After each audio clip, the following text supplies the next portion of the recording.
Last time the Star Wars Chronicles Prophesied King.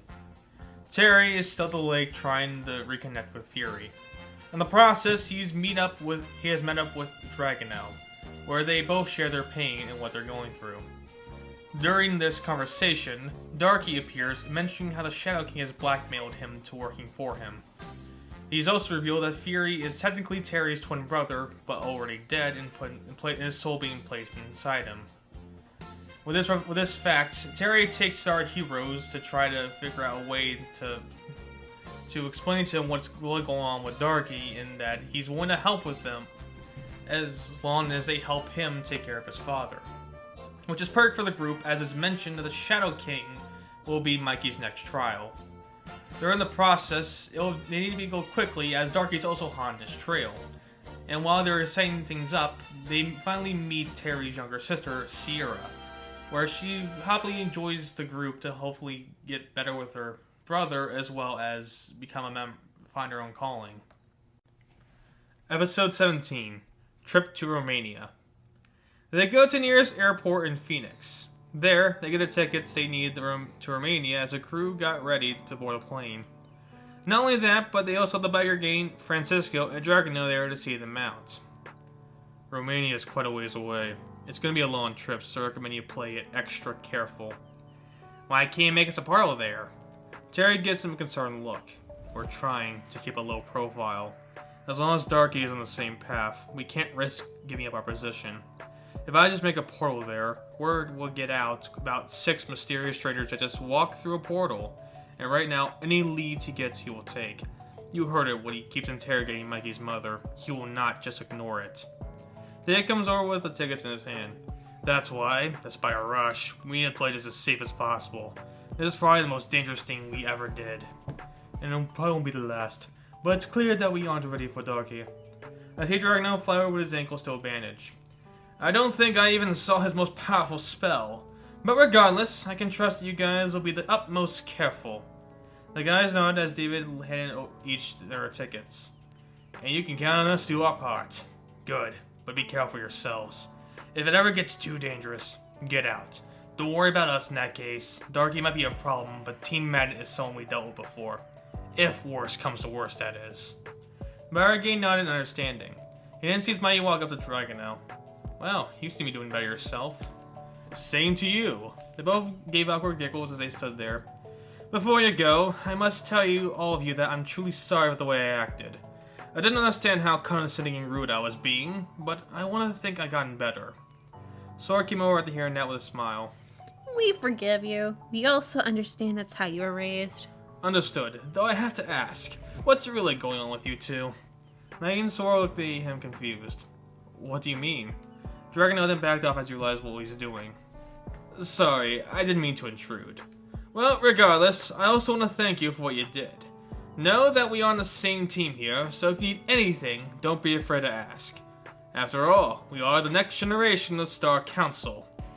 Maggie nodded in understanding. All of a sudden, a noise came upon the speaker.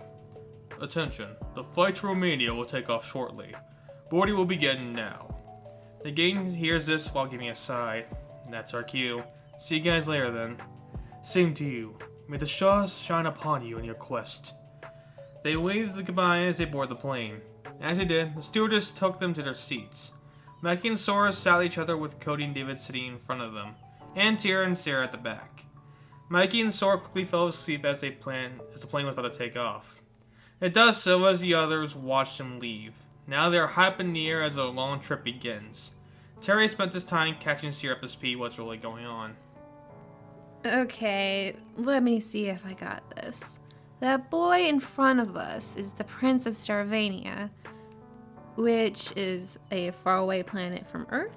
Correct. And he has to face this guy named Darky, who is a black mage that comes from this tribe and has a hate for royalty. Terry nodded again. So he has to undergo these trials to get himself ready for the fight? Exactly, and Fury is one of his opponents. I do find out that my father is next, but I'm just sure that's coincidental. That should be everything, right, David? David looks back to see him there. I would have to ask that if at any point you want to quit, feel free to do so. I understand this might be a little much for you. What? No, this isn't that much for me. I just want to do something with my life, and hey, maybe while doing this, I can find my calling. Calling, huh? I suppose it's something to look forward to. Sierra then had another thought. Hey, can I meet my other brother? Terry gave a quick chuckle after hearing that. Let's see, he's up to talking now. He was with a mirror in his pocket to only see his reflection. You know, Fury, my being your family? Fury stood up his face for a second. I don't think I'm in the mood. I said my hello, now leave me alone. Sierra gave a confused face.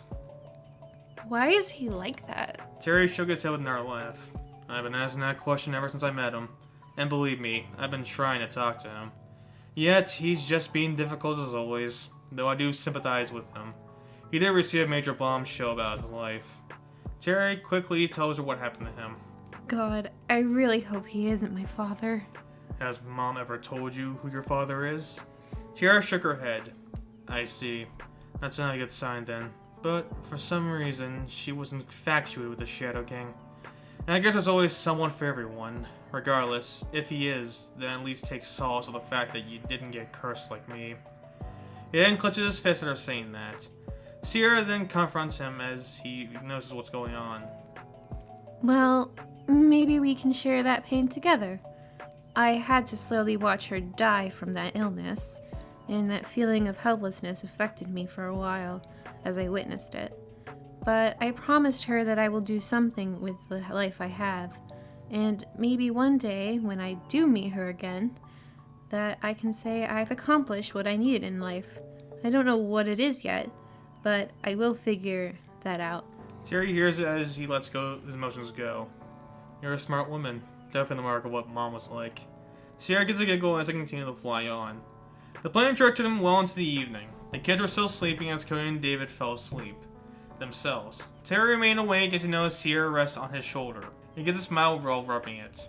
Maybe there is still a chance for me to do that. But if I'm gonna go somewhere, I need to work with my brother. That's if he ever wants to talk about it. The day came as they finally made it to Romania. The plane landed as the sun rose from the sky. After they landed, the gang stretches out as they get their bags. Once at the airport, they noticed how busy the place was. Man, it felt like an eternity. At least we finally made it. Hope there's still time left. They look over to see David and talk with the locals. Excuse me, sir. Where are your nearest hotels? The man he was speaking to seemed confused. Terry comes over while holding back his laugh.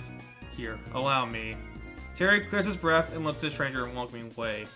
Y me pare lu pense él. Él no nos este de allí. Unde es el más appropriate hotel? The man gave a laugh of realization. The man points the right direction with a remark. Moto mesk. The others seemed impressed. I see you're about as fluent as Mom. Makes sense to where you got it from. So let's not waste any more time. The others nodded as they headed the way towards where the man told them. They rode up to a fancy hotel. There, they headed to the desk with a vigorous step. David held Terry back with confidence. I got this one, just watch. It's fine, it was too late as David cleared his own throat. Donde... Wait, no, that's Spanish, or is it? The others laughed as they saw David struggle. The receptionist did as well. English will work just fine, sir. David seemed embarrassed after hearing that. Right, what is your largest room? They managed to get 3 rooms that were in the middle of the story. Alright, the only thing they got for us is just these types of rooms. For the best, I will stay with Mikey tonight. You sure you trust me as Sarah? Sarah gave him a weird look. Of course not. That's why you'll stay with Terry. Cody gave a shocked look at hearing that. Terry gave him a pat on the back with support. We ain't staying long. Besides, I got things to do anyway. Which leaves Sierra and I. Sierra also comes over with support. It's okay. I promise I'm not a loud sleeper. Alright, that's all set then. We'll head off tomorrow first thing, so don't get too comfy. And remember, if any of you see Darky, stay clear, you got me? They all nod in understanding. Okay, have a good rest. The groups went to their respective rooms. We are now taken into Mikey and David's room as they set up. You say you ain't much of a leader, but you sure know how to take charge. David gave a shrug after hearing that. What can I say? I have this instinct to do that. It might be my experience speaking for me. May did not goes into his thoughts at hearing that. My mom always talked about having the instincts to be a strong leader. Not just physically and socially, but mentally be a strong one. Like having the guts to make the right decision at the right time. And that got me thinking. Do you think my father made the right decision? David looked at him confused. Well, what do you mean? Like, not being in the front lines of Darky's invasion. Terry mentioned how much Darky hates people like that, and said how he thought my dad was a coward. But what if he made the right choice? David stepped beside him with a comforting look. If you're asking me if I would have made that choice back then, I don't know. And I won't know, for it's not my choice to make. Life has a funny way of testing us. It's important that we keep getting up and face those challenges head on with our own choices we make. You follow? Maggie seemed a little uncertain with that information. Your dad did what he felt like he was the right decision at the time. Sure, he could have done more in situations than not fall to him, but who knows if it would have worked out. It happens all so fast that there's no time to think. Or maybe I don't know what I'm talking about. What do you think? Maggie thought once more with an idea. He probably should have done more, and if he did, maybe Darky wouldn't be so upset with him. Maggie gets up with a revelation. That's why he hates royalty so much. He was shown little examples of what a good leader looks like. He thinks that each one is out for themselves, the way Dragonel was taught. But what if he sees a leader that protects people instead of the other way around? Someone uses their king's sass to raise people up instead of pushing them down. David gave his own confident smile, spoken like a true leader. Alright, I think it's time. He gets up quickly. Are you ready for what I'm about to do next? I'm gonna challenge you more so than I challenged Cody when I trained him. You are really gonna earn your king's sass for this. What do you mean? David leads him outside the room towards the back area. Where are you taking me? He looks around to see no one watching. I know that you become more adapted with your ability. Not only that, but also become stronger as a person. That is why we are going to take this even further. This isn't something your mom can't teach you, but it will help you greatly on your adventures. David takes a deep breath as he summons his phoenix. It flies over as the ground began to shake close to them. The phoenix flew down to him as the fire burst came around them. As the fire goes away, Mikey sees David in a more inflamed state. His hair changed to orange as the fire flew all around him. Do you see it? Maggie looked in awe at the sight. What is that? David laughed as he saw his face. I was saving this for a moment like this. Unfortunately, I can't quite control it, as I only managed to accomplish this after the Anto fight. But I did know about this since when I was your age. Abilities, as you know, help power us in ways no normal person would ever do. Yet we're still limited by the things we can do. At some point, as you master your ability, you will achieve a power far greater than what you can do now. It's when we finally break our limits and go beyond. David powers down as his flames go away. Everyone with an ability can do it, but it's extremely hard to do. I mean, it took me ages to accomplish it. But it's important that you must do it yourself if you wish to beat Darky. Miley took all that seriously. I see. How do I break my limits? You know it when the time comes. It's something that's easier to learn than teach. Of course, isn't that simple? Alright, then I'll work hard towards it. I know you will accomplish it. Now we go back to Sierra and Sora as they finally finish settling in. They decide to pass the time to talk with each other. You seem like you have a lot of road ahead of you. Come again? Sora gave her a calm look. I overheard your conversation the other day. Sierra gave an awkward laugh after hearing that. Well, all of us do, really. What do you want to do with your life? Sora looks up to the ceiling with her own thoughts. Don't know yet, but I'm only 15. I know there's plenty of time for me to figure that out. For all I know, I could be reading to a bunch of children in some orphanage far away from here. Sora goes to her mind. Then again, I don't know how they would think of me in that case. I bet they would think you will be a great reader. They'll laugh after hearing that. I do know one thing, though. That is to get the hell out of Arizona. I have too much bad blood with a lot of people there. I need to have a clean slate, set a new record, you know. You sure you don't want to make amends with those people? Not saying you should let them off the hook, but attempt to make peace with them. My mother always said that it's best to leave this place with a clear conscience than a cloudy one. Sora shrugged her shoulders with uncertainty. Perhaps one day when I'm older. Perhaps one day when I'm older I should. But for now, I should focus on trying to improve myself. She gets up from her bed as she heads to the balcony. All I know now is that these people here need me as much as I need them, and I will continue to be there for them. For that's the bond we made and the goal we set. Sierra gave a confident nod with that statement. Finally, we go over to Terry and Cody setting up their room. So, is he your actual brother, or is he a metaphorical one? Can I hear all these talk about friends calling each other brother or sister? But Terry remained silent as he walked towards the bathroom. Alright, don't answer. Make things more awkward, why don't you? Terry looks back at him determined. I'm sorry, Bert, but like I said, I've got business to attend to. Cody brushed it off as he turned on the TV. Terry walks in the bathroom and closes it behind him. After he sits on the floor, leaning his back against the closed door, he takes a deep breath. You will talk to me this time. There is no escape now that you expose yourself mentally. Terry closes his eyes, only to open them in a dark void. After he does so, he sees Fury stand behind him. What part of I'm not in the mood don't you understand? How about the part we accompany the same body and that we are brothers? Fury shouts to walk closer. Fury, you need to let your anger down for a second. I'm not angry. Terry shook his head in denial. Don't lie to me.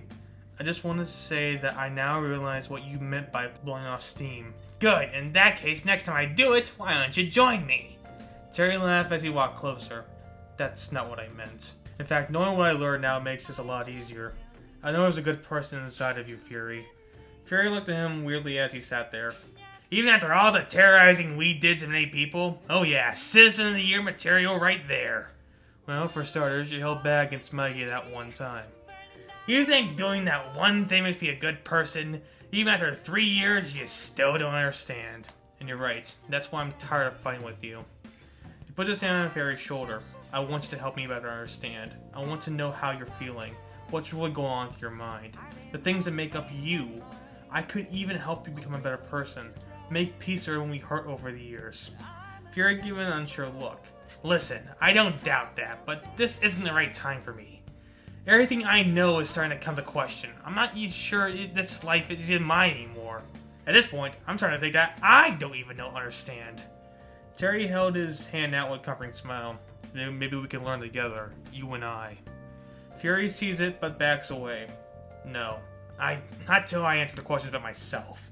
And while I'm doing that, you should do the same as well. You and I got a lot to learn what we are. Don't you think that? He sees Fury walk away as the black area around them went white. Terry called out for him, but no response. Suddenly, he's back in the bathroom with Cody feverishly knocking on the door. Can you hurry up whatever it is you're doing? Terry sighs in frustration as the night goes on. It is now morning, and the group gets ready to head out. Alright, Terry, lead the way. Of course, and it's important that we lay low as possible. We don't want anyone seeing us. The group nodded as they walked to the woods east side of town. The air was chilly, but warm enough to match. The group heads out with Cody making more advances to Sierra. You know, the reason they call me Eagle Man is that I can soar at any occasion. That even includes relationships. Sierra kept moving forward with an amused look. Sora walked with Cody unamused as well. Why do you keep flirting with her? Cody brings her close with a cocky look. You see, young Sora, people like me don't have many options for relationships. When I see a girl I like, I have no choice but to give it a shot. You'll see soon enough when you're my age. Sora looks over to Mikey talking with David. Actually, the thing is... Cody almost knocks her over. Besides, she'll come around eventually. She can only reject me for so long. Sora gains her balance after that. Or gets so annoyed that she'll never want to talk to you ever again. Cody gave a nervous laugh as they kept moving forward. They were going deep into the forest as the day went on. Bear with it. It's quite a ways away from where that town was. Don't be surprised if we don't get there today. You'd rather be safe than sorry, so do what you can. Sheridan feels the path they were traveling on. This feels familiar, but I can't put my finger on it. It's the path to the Black Mage Village. It's actually specifically the only path that leads there. I wouldn't be surprised if Mother might have run down this way with you at a very young age. Sierra feels the creepy air as it manifests all around them. You can even feel the sense of dread in this place. get used to it. It only gets worse from here. As to be expected, night falls as the group sets up camp along the path. They set a table up with cards of playing poker with the roaring fire behind them. Mikey and Sora act as a team as neither really know how to play. Cody played as dealer as the group sat with each other around for some fun. Remind me, why are we doing this? A little fun to pass the time. Besides, it's best we keep in some good spirits for this dreadful stench all around the air. Okay, I assume we're just playing for fun then. That's not how you play poker. Just deal the cards. Cody does so as each player takes a look at their hands. Each will give a card back to be dealt with by another one. David folds as his hand was mostly junk. Maggie and Sora still seem confused as they hold their hands out. Can you tell this hand is good or not? I wish I could, but I'm no expert in this game. Alright, call. The 3 remaining players put their hand, with Mikey winning with 2 pairs of queens and kings. Not bad. You two got some serious luck over there. That's 1 point. They play again. This time Sora took Mikey's place. During the deck steal, Sora folded as she was unsure with her hand. David folded as well while shaking his head in denial. I'm usually luckier in this game, but my god, I got shit luck tonight. I'm sure you say that every night when it's not going your way. David laughed sarcastically after hearing that. You and Cody might just be perfect for each other after all.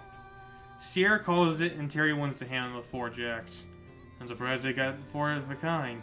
Usually I win full houses. Still, I'm curious what you guys had. Sora showed Terry that she had 3 queens and 2 eights. I wasn't sure that this would have worked or not. David again had junked, his highest card being 10. Another deal. This time I have to look for sure. Okay, but no cheating. She winks and she gets a laugh. David remarks on that as Cody deals in their hand. After trading cards the last time, David folds once more, angrily. God damn, I can't win at this game. Terry folds as well. Got too confident after that last hand. Sora calls this time, and while she had 3 queens and 2 kings, Sierra lucked out with 4 aces. Oof, glad I lucked full after that. My 2 jacks weren't gonna do shit against that. David then looks suspiciously at Cody. That is, if they were shuffled correctly. Excuse me? I might not be perfect, but I make sure to shuffle them each time. David looks at him even more suspicious as he grabs his hoodie. Well, with someone who has a hots for Sierra, I think it's weird that the dealer gives her 4 aces to work with. Cody pleads his case as the others laughed. Whatever happened to playing for fun? You know, like a lost 100k in that split game. The night goes on as they continue to play. From a distance was another fire as Antonio's robot sat there as they warmed up. Are you sure you saw them go this way?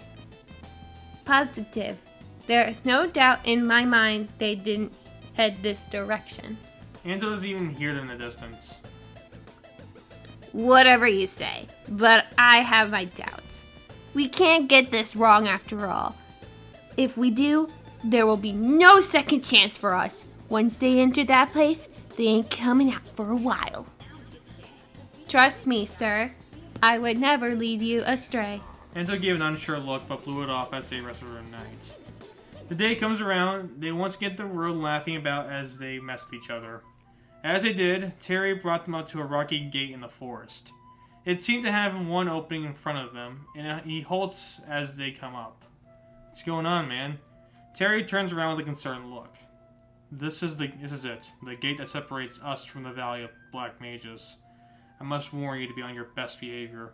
Once we enter the place, we will be tested by the gatekeeper if we can enter or not. And believe me, you do not want to piss him off. You got me? They all nod understanding as Terry cautiously looked at them. Good, and remain calm. He can see fear easily from you. They all give shocked looks as they enter the cave. It was dark for the most part, that is until they came up to several torches and a red rug in the far end. There's also one door as well as a man in complete black while only having a green mask that looked a lot like Darky's. He holds his hands up to stop the group as he notes their approach. Halt! Who dares enter the Valley of Black Mages? Terry takes charge as he steps in front of them. Still your fears, Garius. We only come in peace. Garius stands up to reveal he's about as short as Cody. Cody pulls over Sora with confident. See, even men like him are still growing. Sora looks at him strangely. I think his growth spurt was years ago. Terry walks up to him in the same expression. Lying isn't a good look on you, Terrence. You should know better than that. Whatever fear you had in mind, I'll keep him in check like always. Garius holds back as Terry remains calm. Very well, I'll grant you access to the valley. I'm sure your father will be happy to see you again. That would make one of us. Terry steps aside as Garius takes a look at the others. Don't get too overconfident yet. Terrence is a well-known person among the Black Mages. His permission is strictly obligated. The same can't be said for you. He looked at him hauntingly as the others slowly got up closer to him. Mai takes the first steps towards him as Garius investigates the prince. Come here, let me examine your mind. Mai looks over at Terry for reassurance. Don't worry, it's only to see if you're worthy of entrance. Mai lets it happen as Garius reacts to her thoughts. I see. You wish to face our king to prepare yourself for Darky. Funny enough, you just missed him. Everyone seems shocked at hearing that. What do you mean? Garius gives a sinister laugh after he asked that. He's already entered the valley. If you were to face him now in your condition, he would surely kill you. In normal circumstances, I would say no to you. But I think the hell he will put you through will be way worse than what I can do. So you may enter. Maggie didn't seem too relieved after hearing that as he stood by Terry. Alright, which one of your brave souls is ready for the test? They prepared to walk forward only to be stopped as they heard a noise behind them. They looked around to see Anto and Anti-Ten complain about the condition of the cave.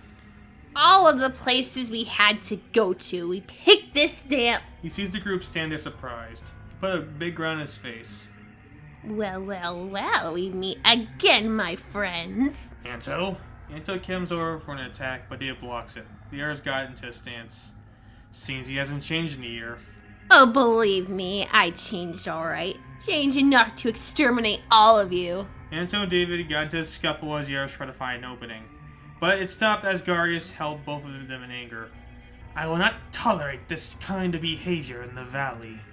David Emblem and Anti-Francisco, I deem you both not worthy. Fall into the pits of anguish as punishment for you thinking you can enter. He opens the rug to reveal a huge hole under them.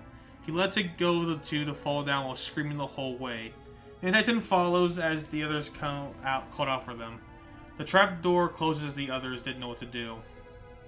What happened to them? You should know the risk of entering this place. The choices you make and how you react to them tells me if you are worthy or not. Obviously, brash behavior isn't good enough, so I tossed them into the pit of anguish. Fortunately, they can leave easily. Any hope of them making it into the village must go through the pit specifically. Let that be a warning to the rest of you. The last three gulp as they knew the risk. Sora goes up next as she holds her hand out for studying. Interesting. You seem to possess a dark path, one painted by neglect and loneliness, that led to your leeching of your friends for support. Sora pulls back flustered. I don't leech off them. How dare you think that of me? Garius laughed after hearing that. And that simple emotion you show tells me you aren't worthy either. He opens the door again for Sora to follow through. Maya went over to try and save her, but Terry held him back. But you can't be trapped in... Don't worry, she's a strong girl. She'll be fine. Alright, next. Sierra follows, hoping for a better chance. Garius reads her mind to see that there's something off. Something troubles you. There are pieces of your past that are missing. You're telling me. I have no idea where I would go from that, but I'm still willing to go forward and find out. Garius gave an approving nod. It is important to stay by that philosophy. No matter how hard life is, you keep getting back up to show your true will. You are worthy. She nods confidently as she stands by the others who were. Cody was last to the plate. He walks up knowing that he wouldn't be worthy, but tries anyway. Before I begin, note that what I say on the outside isn't what I am on the inside. I know that, fool. That's why I'm the blasted guard of this place. Now present to me your mind. Cody nods as he does so. Garius reads one last time, and after reading it, he seems surprised for some reason. You're unique, I have to say. You better yourself with a superhero charade to try and be a better person. You bet, but honestly I still have a lot of work to do. Garius then gave a deathly glare. And that's your problem. So hell-bent on trying to prove others and yourself wrong that you don't think you can do it. You lack true self-confidence, and so you rely on others to tell you how good you are. Cody gripped his hands in a rage, but after remembering what happened to Sora, he recalled himself. That can't be far from the truth. I know I had the ability to do it. Do you honestly believe that, Cody Bird? Cody took a step back as he was caught off guard with that statement. Garius sat back down with relief. You don't need to tell me. Your mind has already made up what it thinks. You are not worthy. The trapdoor has Cody fall through it as the others look in shock. As it closes, Garius turns back to them. Only the worthy are able to enter, so consider yourself lucky. But what happens in there I cannot guarantee. You will be traveling the same path Darky does, so I recommend you take your next steps very carefully if you wish to get out of this alive. The others not understanding anything to the path. As they go through the door, they see the red soil on the ground as well as fog and dead trees. What will happen to the others? Terry remains silent as he doesn't know. We can only hope they get out alive.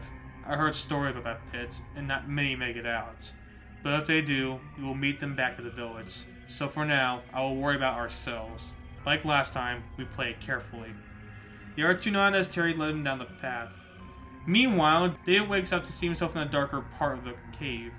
He gets up to see a lot of dirt around him. As he studied the area he was in, a scream came from his left. He runs over to see what's going on. Who's there? What's going on? He sees Sora get up in shock as she looked at the skeleton in front of her. She turns around him afraid. Where are we? David looks on as Cody gets up from his spot. Even I'm a little startled. What should be our next move? David remains silent as he looks at the void. David, we need your advice. David turns back unsure. If we want to help them, we keep going. This pit should be too long. There's no way this will be too hard to pass.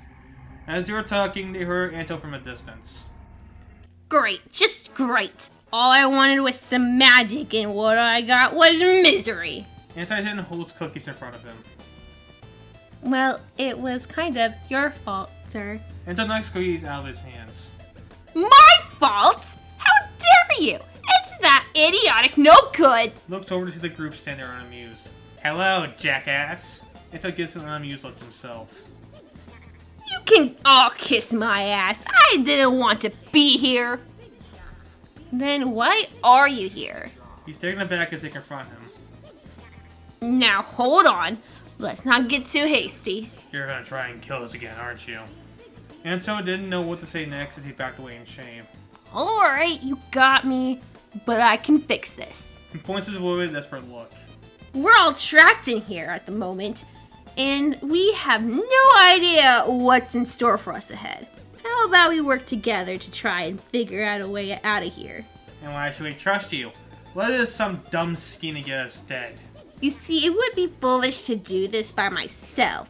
Even Anti-Tin wouldn't be that much of a help, seeing how he isn't a fighter.